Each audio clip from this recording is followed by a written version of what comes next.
my right honourable friend, the Prime Minister, is attending the NATO summit in Brussels.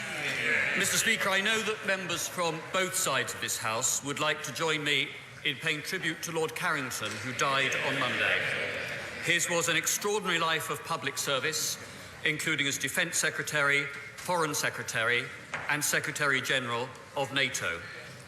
I'm sure, too, that members on all sides would also wish to commend the incredible efforts of the authorities in Thailand and the volunteers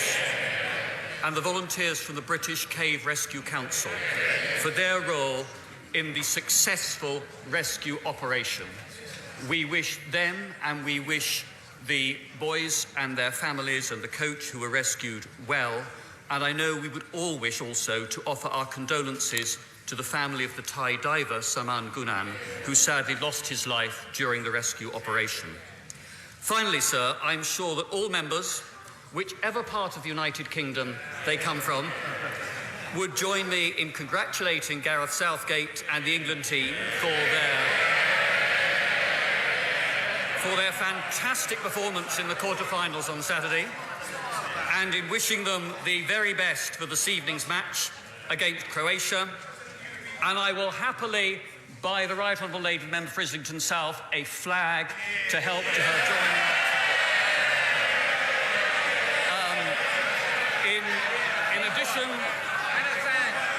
In addition to my duties in this House, I have had meetings with ministerial colleagues and others, and will have further such meetings later today. Chris Stephen! Thank you, Mr. Speaker. As someone who supports the principle for independence for England, I have no problem in supporting England. So now, can I thank the Secretary of State for his role in helping secure a public inquiry into contaminated blood. My constituent Cathy Young and many infected blood campaigners, however, remain concerned that the inquiry will be delayed, like Chilcot, by those who may have a case to answer through the Maxwellisation process. So does the Secretary of State agree that truth and justice should not be delayed, and will he commit to the government looking at legislative changes to the Maxwellisation process? Well, Mr. Speaker, I want to start by saying this is, of course, a tragedy which has caused unimaginable hardship and pain for the people affected. And let me say straight away that we also recognise the hard work that the honourable gentleman and others from all political parties here have put into campaigning on this issue. Now, in relation to the specific issue that he raises, I'm sure he'll understand that whether or not the inquiry adopts a Maxwellisation process is a matter for the independent inquiry itself. It is, as the term says, independent of ministerial direction. But I do know, having talked to Sir Brian Langstaff directly, that he and his team are very mindful of the need for speed. Victims of infected blood continue to die, and I know that Sir Brian is determined to complete the inquiry's work as quickly as a thorough examination of the facts allows, and the government is committed to ensuring that the inquiry has all the resources and everything else it needs to complete that task as rapidly as possible. Mr. Nigel Evans. Thank you, Mr. Speaker. As a proud Welshman and a proud Brit, I say come on England too. Crime is on the increase in the Ribble Valley, including antisocial behaviour orders. But the response from the Labour-controlled Police and Crime Commissioner is to close front services at police stations, including Clitheroe Police Station. Does my right honourable friend agree with me that you do not better protect the public by degrading the service that they pay for? Well, Mr. Speaker, my honourable friend's right to say that the accessibility of local officers is a vital principle of British policing. And he will know that we have provided a strong, comprehensive settlement that is increasing total investment in the police system by more than £460 million in this financial year. And for Lancashire Police specifically, we have provided more than £6 million for 2017 to 18. As he says, decisions about resources, including the use of police stations, is a matter for police and crime commissioners and chief constables, but I'd encourage those who make those decisions to listen to their local communities to best assess their needs. Before I call the honourable member for Islington South and Finsbury, I should mention that we're very fortunate today to be joined in the public gallery, one of our galleries, by two members of the Osmond family, Jay and Merrill Osmond. It takes some of us back to the 1970s. We're very pleased to have you. Well done. Emily Thornberry.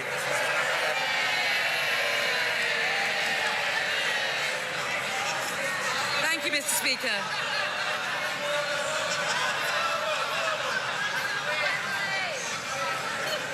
Can I join the Minister of State in paying tribute to Lord Carrington, who served his country with such distinction in both the forces and in government, and whose decision to resign the office of Foreign Secretary will be remembered as an act of great principle and honour.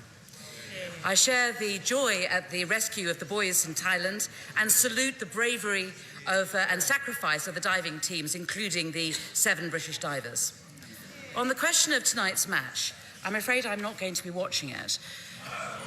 It will be the only game that I've missed, but I will be representing the Labour Party at tonight's memorial event for the anniversary of the Srebrenica genocide, something very close to my heart given my father's role in trying to prevent it.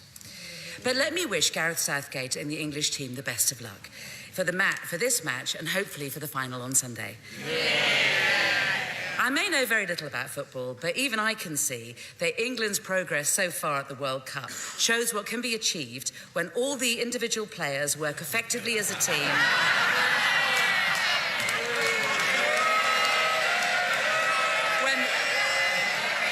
When there's a clear game plan and when they're all working together, and of course, when everyone respects and listens to the manager.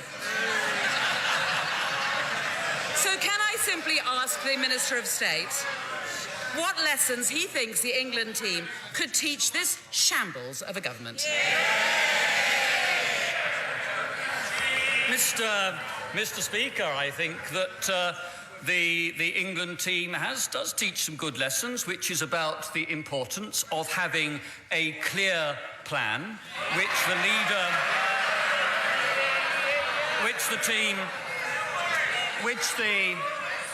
the team captain has the full support of the squad in delivering.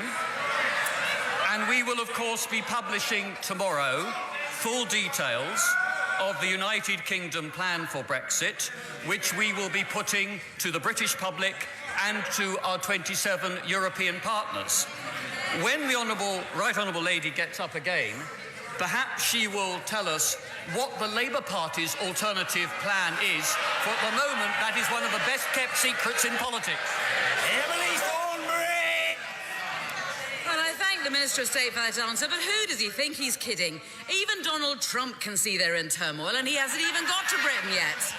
But can I ask the Minister of State once again, as I did at PMQs back in December 2016, when he compared Labour's shadow cabinet to Mutiny on the Bounty, remade by the Carry On team? Well, by those standards, what would he describe his lot now as? Perhaps Reservoir Dogs, remade by the Chuckle Brothers.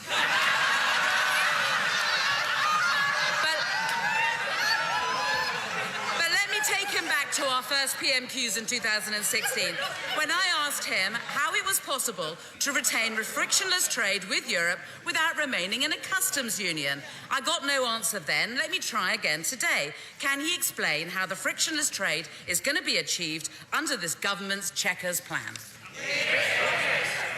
Well, the Honourable Lady will see the detail in the White Paper, but if she'd been listening to my Right Honourable friend, the Prime Minister, on Monday, she would have heard the Prime Minister explain very clearly that we believe a combination of the Common Rule Book on goods and on agri-food, coupled with the facilitated customs arrangement that we are proposing, will provide just that. And what is more, that takes full account of the wish of United Kingdom business to ensure that that frictionless trade will continue. Now, if the Right Honourable Lady disagrees, will she stand up and say what her alternative proposal is? I do thank him for that answer on the Chequers free trade proposal, but I was hoping today that he would go beyond the theory and explain in practice how it works. So let me check one specific but important point for the Chequers proposal to work in practice based on what the Prime Minister said on Monday. Not just the UK, but every EU member state will have to apply the correct tariff to imports depending if they are destined for the UK or the EU. And then we'll have to track each consignment until it reaches its destination to stop any customs fraud. Now, if that is correct, can I ask the Minister of State what new resources and technology will be required to put that system in place across the EU? How much is it going to cost, who's going to pay, and how long is it going to take? No, I'm afraid the Right Honourable Lady is incorrect in her assumptions. I mean, for a start, the customs model that we are proposing would not, under the arrangements that we suggest, affect either imports or exports involving this country and the European Union. They would not involve exports from this country to the rest of the world. We are talking about imports to this country from non-EU member states. And our calculation is that when, in particular, you look at the importance of those sectors where either zero tariffs or very low tariffs already exist under World Trade Organization arrangements, or where finished goods are involved, and therefore it's easy to identify the final destination, that we will find 96% of UK goods trade is going to pay either the correct or no tariff at all at the border. Emily Thornberry. Mr. Speaker, so the Minister of State, I believe, has said something quite interesting, and I do hope that his backbenchers are listening very carefully. So he says that the Chequers free trade proposal will require no new technology and will involve no tracking of goods. But how can that be possible if there is no divergence on tariffs, no divergence on regulation? In other words, on trade in goods, we will continue exactly as we are at present. I'm afraid the Right Honourable Lady might not have sat through all of the Prime Minister's statement in response to questions on Monday, but my Right Honourable friend Lane made it very clear that we are actively looking in these new circumstances, but frankly we would, as a sensible government, be looking anyway at the opportunities that new technology offers and will offer in the future to minimise friction on trade for businesses of all kinds. Emily Thornberry. The Minister of State cannot answer these simple questions of detail because he cannot admit the truth. The truth is that the Chequers proposal is total delusion. The UK cannot set its own tariffs on goods and keep frictionless trade with the EU. The technology to do so doesn't exist. So there will be no divergence on tariffs in the free trade area, no divergence on regulation. It is a customs union in all but name. But, Mr. Speaker, it does not cover our service industries because the government claims that this is the great area of potential to negotiate trade agreements with the rest of the world. But can I ask the Minister of State to explain why a country like China would agree to import more of our services if it cannot agree in turn to lower tariffs on their goods? No, I think, first of all, I do think that the Right Honourable Lady has misunderstood still the customs arrangement we are proposing, and I would advise her to look at the white paper when it's published tomorrow. The reason why we are proposing to treat services differently is that it is in services where regulatory flexibility matters most for both current and future trading opportunities. And it's also the case that while the EU acquis on goods has been stable for about 30 years, the EU acquis on services has not been, and the risk of unwelcome EU measures coming into play through the acquis on services is much greater. Emily Thornberry. Well, Mr. Speaker, I have asked the Minister of State why China would accept such a one-way deal on services, and the answer is that they would not. It is simply another Chequers delusion, a Brexit deal dream with no grip on reality.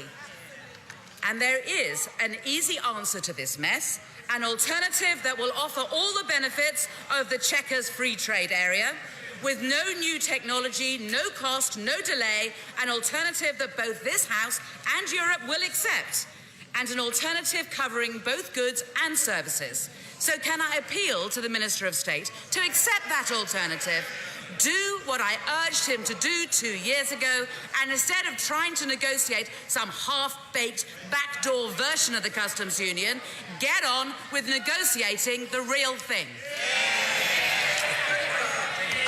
Mr. Speaker, again the Right Honourable Lady keeps silent about what the Labour Party is actually proposing. And the truth is... Order. I want to hear the Chancellor of the Duchy's reply. I say in the most genial possible spirit to the Honourable Lady, the member for Lincoln, that she is allowing her blood pressure to rise unduly. And I say in a humanitarian spirit, calm yourself and let us hear the ministerial reply. Minister. Mr. Speaker, the party opposite says that they would strike new trade deals, but their plan to stay in the customs union prevents that because it would bind us to the common commercial policy for all time. They used to say, that they'd control our borders, but they backed an amendment to the withdrawal bill to let freedom of movement continue. And the Labour Party used to say that they respected the referendum result. But now they are toying once again with the idea of a second referendum. The Labour leader won't rule it out, the Deputy Leader won't rule it out, the Shadow Brexit Secretary won't rule it out, and nothing could be better calculated to undermine our negotiating position and lessen our chances of a good deal than holding out that prospect of a second vote.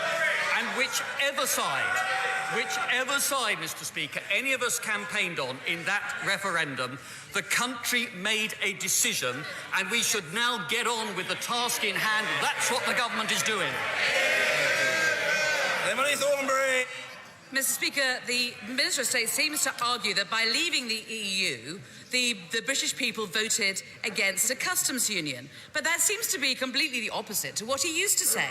I mean, I had taken back to 2011, and when he said that the yes-no referendum would not give us the information that he said, and I quote, that sharp division between the status quo and quitting the EU does not reflect the breadth of views held in this country. For example, he said, if people voted to leave the EU, would that mean having no special relationship with the EU, or would it mean a relationship like Norway's? Now, he said it. My question is, we understand what he's saying, but when did he stop agreeing with himself? I fear when we look back on this week as one where the government could have taken a decisive step towards a sensible, workable deal to protect jobs and trade, but we have ended up with them proposing a dog's Brexit, which will satisfy no one, which will not fly in Europe, which will waste the next few weeks and will take us increasingly closer. The Chancellor of the Duchy. Thank you. No, I think we've heard it. I think we've heard... Order! Order! To be fair, Order! To be fair, I think we've heard it, and we've heard it fully, and that's absolutely right. The Chancellor of the Duchy. Mr. Speaker, I mean, the Right Honourable Lady gave away her misunderstandings. Her question seemed to imply she thinks Norway is actually in a customs union with the European Union. It's not. What we have on the table from the government is a comprehensive set of proposals that we believe will deliver for British business in terms of frictionless trade, and will deliver on what people voted for in the referendum to restore to this House control of our laws, control of our borders, and control of our money, and to achieve a new security partnership with our European neighbours that it is in the interests of every European country to achieve. That is something which the Right Honourable Lady should get behind us and support and work in the common interest instead of carping from the sidelines. Andrew Rosindale!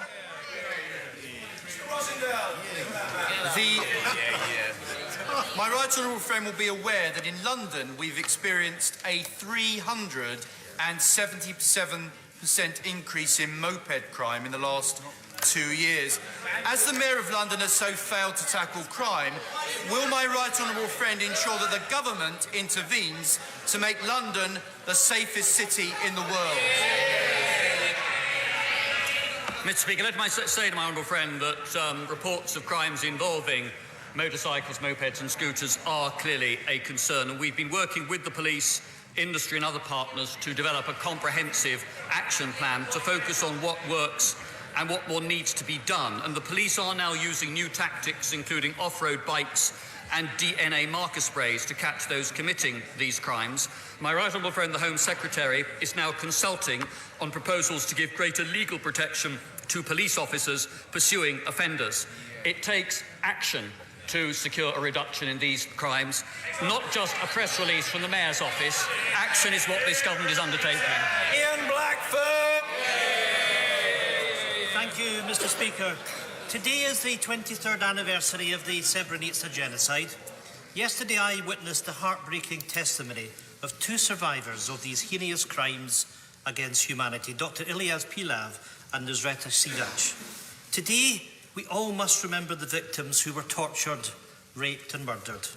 Will the Minister join with me to remember those victims, and will he commit on behalf of the Government to bring forward a debate before the summer recess to put on record our united position that we can remember and debate what measures we can take to help make sure that genocide such as this can never be allowed to happen again?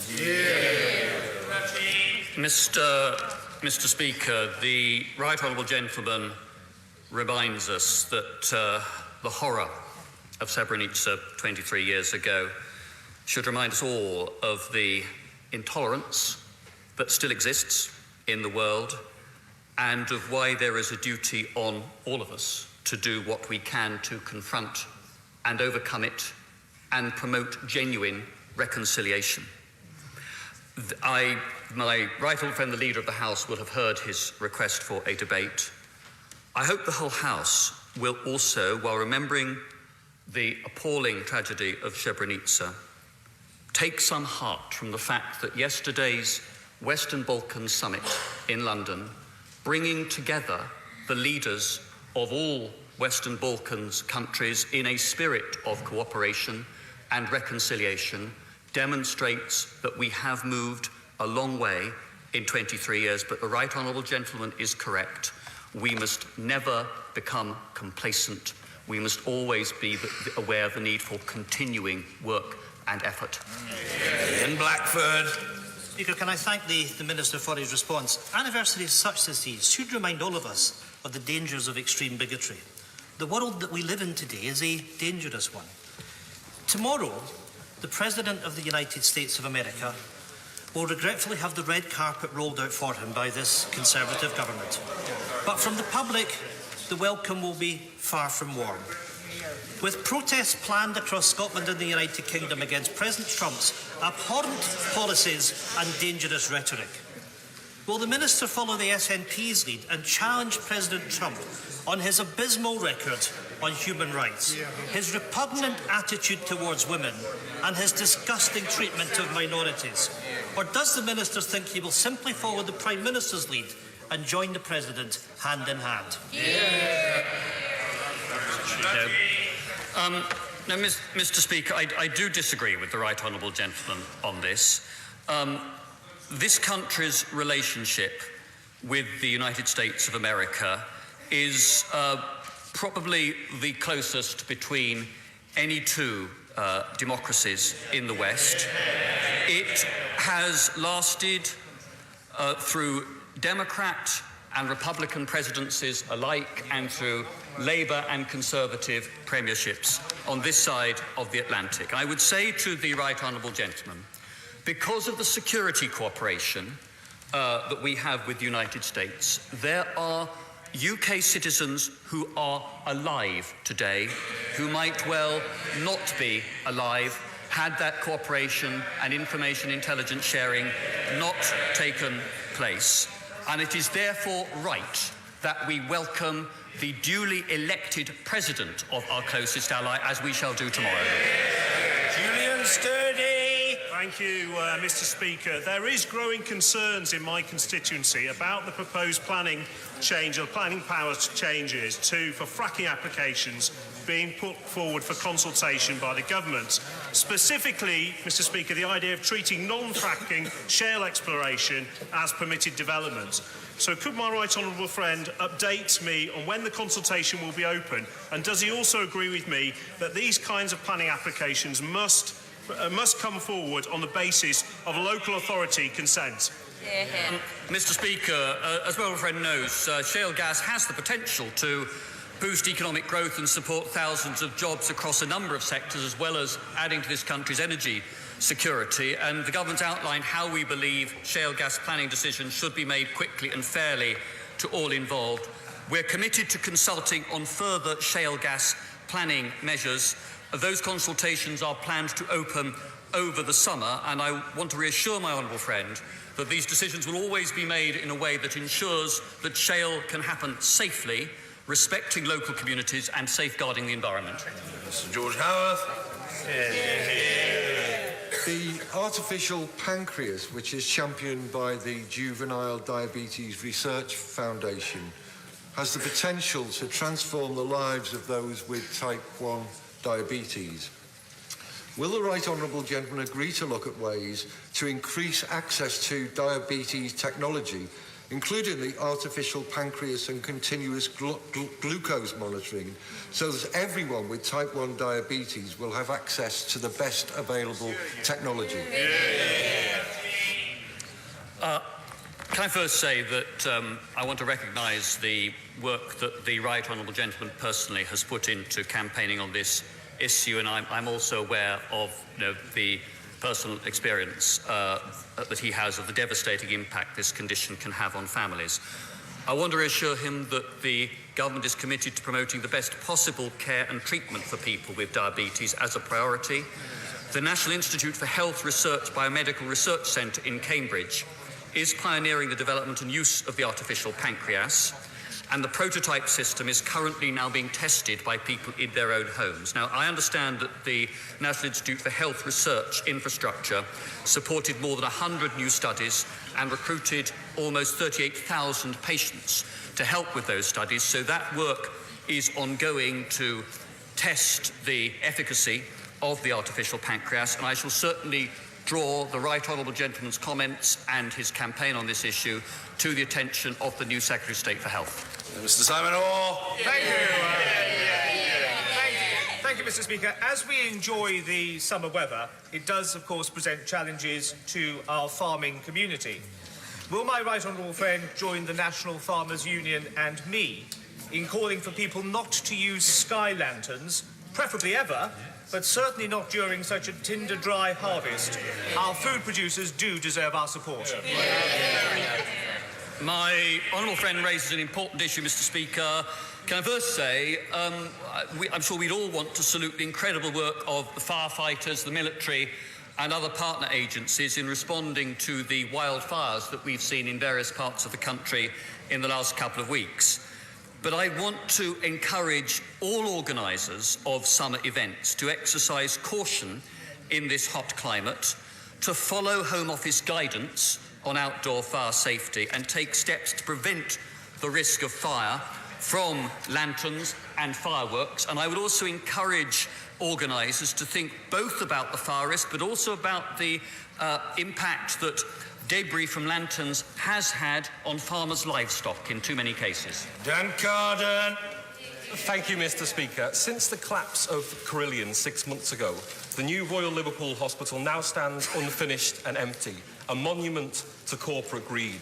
Hospitals are for treating the sick, not lining the pockets of investors. So instead of waiting for commercial lawyers and accountants, holding secret meetings with no public accountability, will the government now call in this contract, buy out the investors and deliver a publicly owned, publicly run hospital for the people of Liverpool?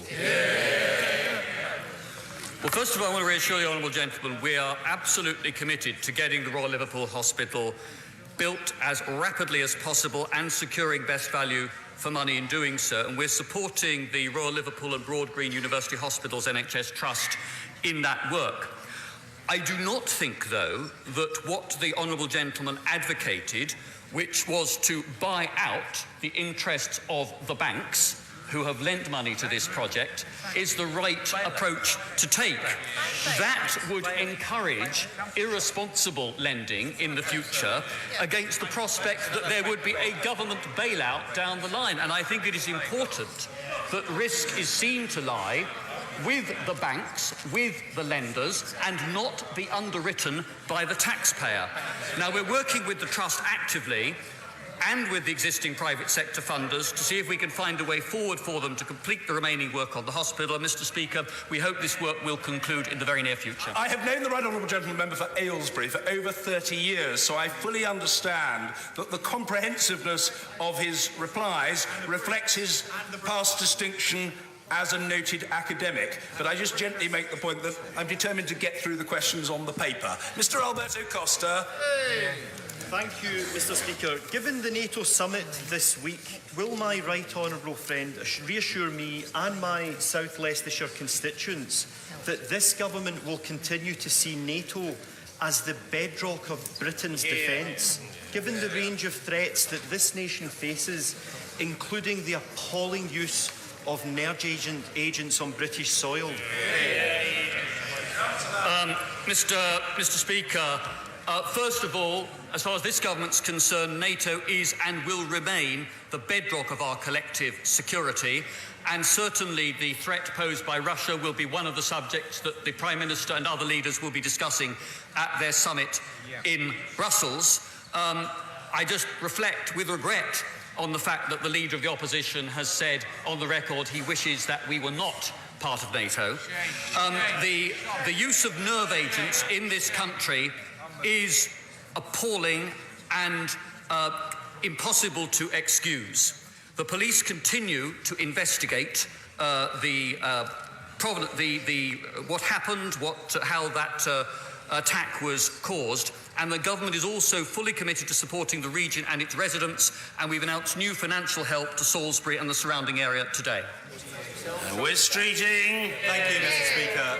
Until she was raped at the age of 18, my constituent led a healthy and happy life. Since then, she suffered severe post-traumatic stress disorder, seizures and blackouts, panic attacks, anxiety and depression, heavily reliant on her mother's care. The Department for Work and Pensions has refused to award her the enhanced rate of personal independence payments on the basis that when she presented for her assessment, she wasn't demonstrating these particular symptoms at the time. And as a result, her mother is unable to claim income support and carer's allowance, placing financial hardship on top of severe emotional distress.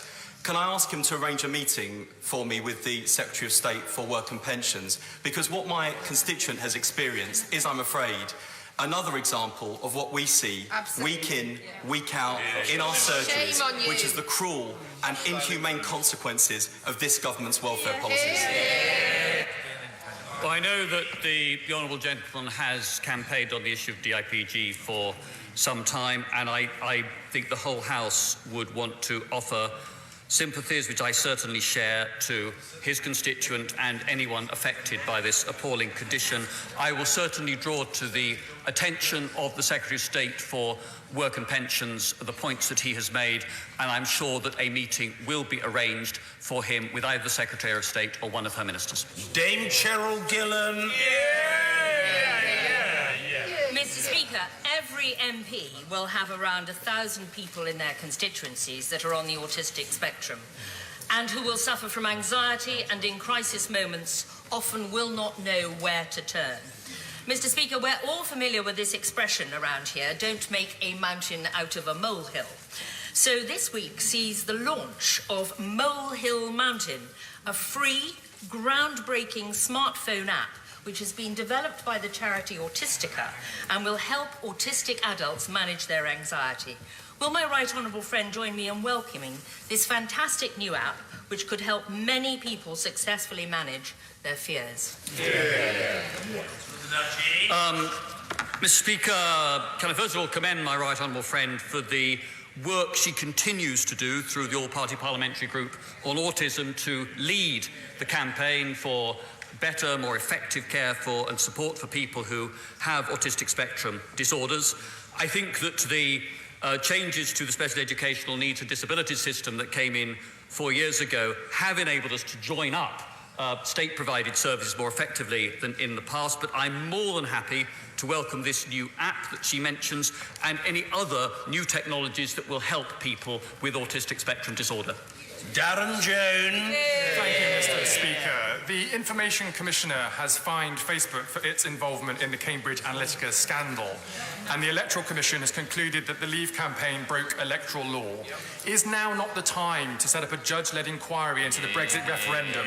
Because if the British people have been duped by Brexit shysters, they deserve to know about it.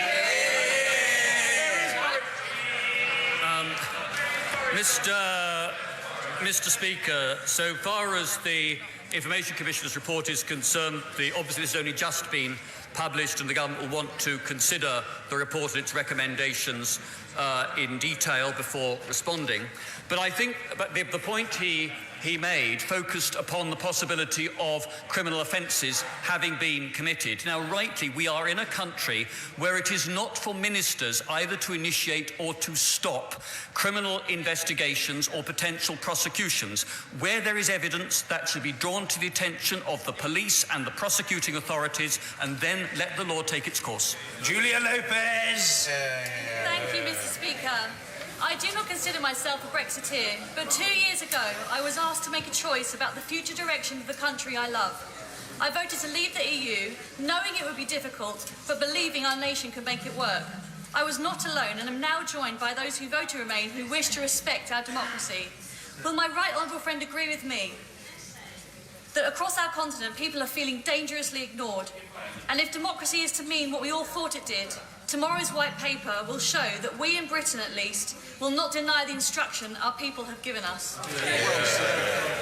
And my honourable friend is right, and I think that those of us who campaigned on the Remain side do need to respect the decision that the people of the country took and to ponder the damage that would be done to what is already fragile confidence in our democratic institutions were that verdict to be ignored. I'm confident that when my honourable friend reads the white paper tomorrow, she will see that we have a vision for a future relationship which meets the vote that the people delivered. Julie Cooper.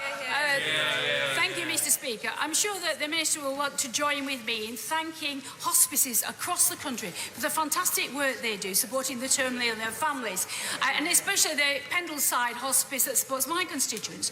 But is he aware that over the last 8 years, average government grants have been cut from 32% to 20%? And is he also aware that as these charities are outside the agenda for change, they are not eligible to apply for funding to cover the NHS pay award? Will he today commit that the government does value the work for hospices, and will he step in to get some extra funding to cover this award? Thank you. I'm very happy, Mr. Speaker, to pay tribute to the work done at the Pendleside Hospice and to hospices around the country. I think it's important that we see hospices as a very important element in a spectrum of palliative care and care at the end of life that takes place sometimes in a hospice setting, sometimes in other settings. My right honourable friend, the Health Secretary, will of course now be considering with the NHS leadership how to deliver on the ambitious long-term funding arrangement that the government recently announced. I'm sure he will bear the honourable lady's comments in mind.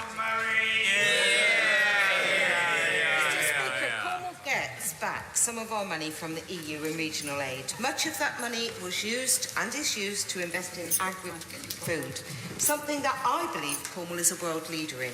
How will this investment be able to continue without falling foul of state aid rules in this sector when the government has said there will be a common rule book? Mr. Speaker, I confirm that any investment which is legally able to be made within state aid rules now would be able to continue in the future, and any United Kingdom funding for money currently received as EU regional aid would comply with those same state aid rules going forward. Nick Smith. Mr. Speaker, he's a good lad. Members of my family were either killed or badly injured working in the coal mines of the South Wales valleys. We owe all of our miners a debt of gratitude. Yet in recent years, the Treasury has raked in billions from their pension scheme. So can the Chancellor meet with me, retired miners and Coalfield community MPs to fix this injustice? I think we certainly recognise the hard work and the incredible risks that miners took in the honourable gentleman's constituency and many others. The important thing about the miners' pension scheme is that it should pay out all the promised benefits in full. My understanding is that the scheme is funded to do just that and that no former miner is going to lose out. Murad! Thank you, Mr. Speaker. The UK and the US has a uniquely strong relationship when it comes to security and intelligence services, the results of which regularly save lives not only in the UK but across Europe. Could I ask that when our right honourable friend, the Prime Minister, meets with President Trump, he thanks him for that relationship and the results of it, but might also take the opportunity to share with him the many incidents which I know my right honourable friend sitting here knows about, where it is UK intelligence, UK security services that have saved lives in the US. My right honourable friend is absolutely correct. The intelligence sharing and other security cooperation that we have with the United States has saved lives in both countries. It is vital to both our interests that those relationships continue. Caroline Lucas. Mr. Speaker, my constituents in Brighton are sadly used to chaos from GTR, but the last 7 weeks have been a new level of rail hell. Since the GTR franchise is effectively run by the Department for Transport, will he shake up the government so it finally shows some action and leadership? Action in terms of restoring the Gatwick Express services at Preston Park, which have been inexplicably slashed, and leadership in terms of getting rid of the hapless Transport Secretary. The Prime Minister has been reshuffling her cabinet over the last week. Could she reshuffle it a bit more and get that Transport Secretary replaced by... Indeed. Chancellor of the Duchy of Lancaster. As regards GTR, improvements are simply not happening quickly enough, despite assurances that the operators have given. We have launched a review of Govia Thameslink, which will report in the next few weeks. And if those findings show that Govia is at fault, we won't hesitate to take action, whether that's fines, restricting access to future franchises, or stripping them of the franchise. Passengers deserve far better than they're getting at the moment in terms of service, and we will hold those operators to account. Mr. Speaker, Albania has one of the highest rates of honour killing in Europe.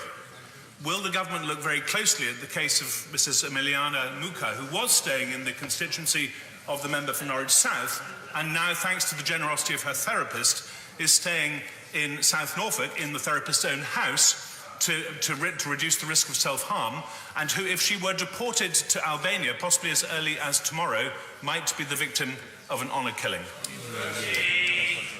Mr. Speaker, obviously I don't know all the details of this case, but I'm aware that this is an issue which has brought together my honourable friend, the honourable member for Norwich South, and my honourable friend, the member for Mid Norfolk. The Home Secretary or the Immigration Minister will be happy to meet with the honourable members concerned to discuss the case. Clive Lewis. The honourable gentleman is, well, a great self-denying ordinance on the part of the honourable gentleman. His question's been answered and therefore he's satisfied. If that were a template for the House as a whole, just think of the possibilities. Laura Smith. Mr. Speaker, can the Minister explain what the Prime Minister's Brexit proposals would mean for those working for two of the largest employers in my constituency, Bentley Motors and the NHS? Good news, excellent. It would be very good news for both of them, and particularly, the automotive industry has been arguing for many months that we need to get a deal that ensures frictionless trade with the EU 27. That is what the model we are proposing will deliver. Neil O'Brien. Thank you, Mr. Speaker. I strongly welcome the extra 20 billion for the NHS and the long-term plan for the NHS. But will the First Minister agree with me that at a time when local authority budgets are under pressure, it would be attractive to have more pooling of budgets between health and social care? It's very important that the National Health Service and local authorities work closely together to ensure that community-based care, funded from whichever source, is effective and meets patients' needs. That is something that I know the new Health Secretary, like his predecessor, is determined to take forward further. Dennis Skinner. Is the Minister aware that already his government have taken more than £3.5 billion out of the miners' pension? They're like Philip Green and Maxwell put together. Stop stealing the miners' pension. Mr.